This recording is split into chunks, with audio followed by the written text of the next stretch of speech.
Campus with North Tech Stone and Ceramic. And in this installment, we're gonna go over some of the basics that you need when you're starting your tile project. So what you'll need are some basic tools depending on what you're doing, floor tile, wall tile. And I'm just gonna generally go over them quickly in this video.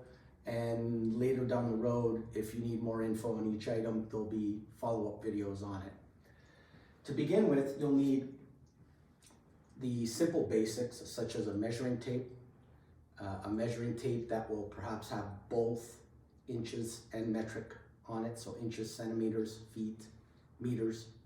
And this way, when you're measuring, a lot of tile nowadays is made in overseas, and the countries that produce them, a lot of them are metric. So they use a centimeter scale or a whatever, and you can measure the tile using the measuring tape in centimeters and make your cuts more accurate that way. Number two, you'll need a level, maybe a 4-foot level, such as this. This is great for backsplash jobs, smaller jobs, even some wall tile jobs. This works really well. And you can also use it for some floor tile jobs to make sure your tile are being put down nice and flat, that you're laying them nice and flat, or if you have to raise an area or lower, you can use your level to check that. If you have a more elaborate job, you can use a laser level, such as this. Some places may rent it, some do not. They've come down a lot in price. They're relatively affordable, and they do an awful lot for you in helping you lay out. So this is something that if you have, a lot of floor tile to install and some elaborate wall tile to put in, this would pay for itself just on the one job. So keep that in mind. They work really well. Something else you'll need is perhaps a chalk line that you will use when you're putting lines on the floor for your square or on the wall for that matter, in order to keep yourself nice and straight. And the laser level can help you with that also. Now, as far as cutting tools, there's a few basics we need to go over. One is your basic scribe cutter. And they work in different ways. They have different sizes available for different size tile. This is one that will cut up to a 12-inch tile, but works really well. 12 or 13-inch, I believe. And it's basically a scribe and a snap in order to break the tile. Now that works great for straight cuts. If you have to do other cuts, such as L cuts or notches, or perhaps you have to take a section out of the middle of a tile, you can use a mini grinder. This happens to have a diamond hole coring bit on it that you can use to do, for example, for taps in a shower, shower head holes, stuff like that. And you can also get a 4-inch mini grinder blade for this, where you can do a lot of L cuts on tile, or notching out a tile for plug outlets and whatnot, and also some curved cuts.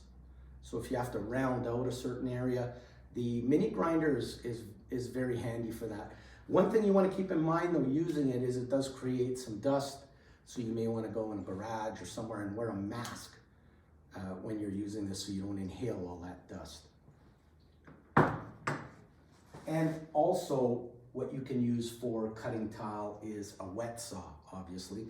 We will insert a picture of something that you could use. A lot of places will rent them. Some places will, where you can rent a wet saw where you need to use, you're cutting, let's say, a larger tile and you need a table to roll the tile across, or perhaps they have more of a pull cutter where the motor is mounted on a rail cutter, on a rail, and the table is stationary and you can cut the tile that way.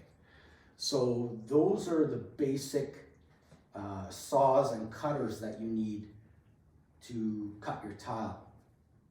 Now moving on to trowels. So you also need trowels, and the size of the trowel depends on, what type of tile you're putting up. Are you putting up a wall tile? Are you putting up a ceramic wall tile that's lightweight? And if it is, then you may use only a V-notch like this. And I know there's glues and mortars out there. We prefer to use mortars, but for a small lightweight backsplash tile, this works really well. You don't really require a lot of adhesive behind it. You're not walking on it, okay? Now, as the tiles get a little heavier and whatnot, on a wall tile or on a wall, a lot of people will use an actual floor tile, like a 12 by 24 or whatnot. You can go to the 1/4 by 1/4, and the 1/4 by 1/4 also helps to install a heavier tile on a wall so that there's enough adhesive behind it to support it. Now we get into trowels that are used predominantly for floor tile. And here you have 1/4 by 3/8, and here you have the 1/2 inch trowel, which these two are quite popular. Personally, I prefer to use the larger trowel simply because with a lot of the tile installations we do now, the tiles are much larger. We use clips and wedges, which is another thing I suggest you use with your tile installation. And what happens with the clips and wedges is you need a lot of mortar under the tile so that when you use a clip and a wedge, you're not pulling the tile off the mortar when it's being leveled. So the larger trowel, my suggestion is use the larger trowel, back butter, obviously, and this way you'll avoid any hollow spots and whatnot on the floor. One more thing I forgot to mention that you can use, which is really handy, is this little diamond pad. And this works great for wall or floor tile where you have cuts that maybe, you've used the scribe cutter and the edge is a little rough after you've cut it. You use this in a bucket of water, you wet it, you sand the edge of the tile. You apply this to the edge of the tile, and it gives it a much more cleaner finish on that edge. So it doesn't look like a rough cut. And you can do that with the floor tile also. Now, for grouting, final step, after the tile is all installed, you're gonna need some grouting tools.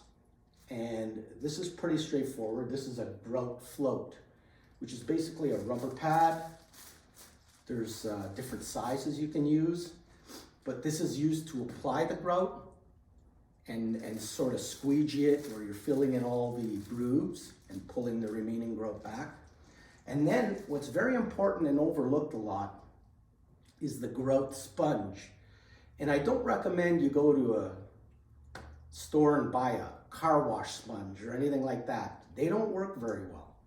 They're too soft and they fall apart in the residue when you're washing because the grout is cement and it can wear out the sponge. So these sponges are really good. They're stiffer, they have a rounded edge so they don't dig into the joints, and they help you have a much nicer, cleaner grout job. And lastly, a couple things you need. Don't forget rubber gloves. Forgot to mention that. You need rubber gloves when you're grouting. It's a good idea to wear them, otherwise the cement can affect your hands. And lastly, a good mixing bucket. We like these because they have measurements on the bucket. And we like it because it's wide, so that when you're removing mortar with a trowel out of the bucket, you're not getting it all over yourself. It's not narrow. There's a lot of room to clean out the bucket. And of course, you're going to need a mixer with a mixing paddle, such as this, to mix your mortars. And basically that's it. That's all I wanted to go over right now, just to give you an idea of the basics involved. And we'll get into it in more detail in future videos. Thank you.